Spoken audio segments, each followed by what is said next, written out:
പ്രിയപ്പെട്ട വിധികർത്താക്കൾക്കും അധ്യാപകർക്കും പ്രിയ കൂട്ടുകാർക്കും എൻ്റെ വിനീതമായ കൂട്ടുകാർ ഡോക്ടർ കെ അയ്യപ്പ പണിക്കർ മലയാള നവീന കവിതയുടെയും ആധുനികോത്തര കവിതയുടെയും പ്രമുഖ വക്താവും പ്രയത്നവുമായിരുന്നു അദ്ദേഹം.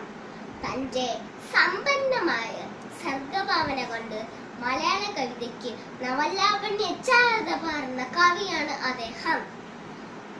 അയ്യപ്പ പണിക്കരുടെ കാടെവിടെ മക്കളെ എന്നുള്ള കവിതയാണ് ഞാനിന്നിവിടെ ചൊല്ലാൻ പോകുന്നത്.